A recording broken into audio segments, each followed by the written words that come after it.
আসসালামু আলাইকুম। Hello dear students, আজ রিয়ারেঞ্জের ফাইনাল সাজেশন নিয়ে হাজির হয়েছি। তবে এটা ফাইনাল না, মানে ইংরেজি পরীক্ষার আগে আমি 2টা থেকে 3টা রিয়ারেঞ্জ দিব, ইনশাল্লাহ তার ভেতরে পড়বে। তবে আপনাদের যেহেতু এখন সময় আছে হাতে, সেহেতু এগুলো একটু বেশি করে ভালো করে করবেন।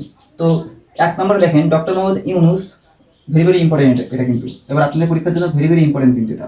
তারপরে 2 নম্বরে the master and the cook, 3 নম্বরে Buddha and the poor woman, 4 নম্বরে কাজী নজরুল ইসলাম, 5 নম্বরে রবীন্দ্রনাথ ঠাকুর, 6 নম্বরে জয়নুল আবেদিন, 7 নম্বরে দেখেন দ্য অ্যাপ্লিক্যান্টস অ্যান্ড দ্য সুলতান, 8 নম্বরে দেখেন the astrologer and the king, 9 নম্বরে দ্য কিং সলোমন, 10 নম্বরে থার্স্টি ক্রো, 11 নম্বরে মাদার তেরেসা, 12 নম্বরে দেখেন টিচার অ্যান্ড দ্য লেড, এবং 13 নম্বরে আলেকজান্ডার অ্যান্ড পোরাস, 14 নম্বরে নাসিরুদ্দিন হোজ্জা, এবং 5 নম্বরে দিছি খান জাহান আলী। এখন এই 15টা করলে হয়ে যাবে।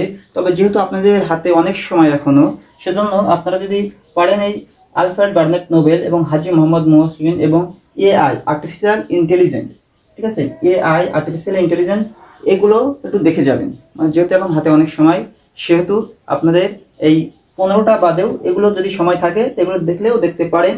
তো আশা করি যে এই 15টার ভেতরে ইনশাল্লাহ পরীক্ষায় আসবে। তো ইনশাল্লাহ আপনারা সবাই এগুলো ভালো করে সমাধান করে যাবেন। আশা করি সবার পরীক্ষা ভালো হবে। আসসালামু আলাইকুম।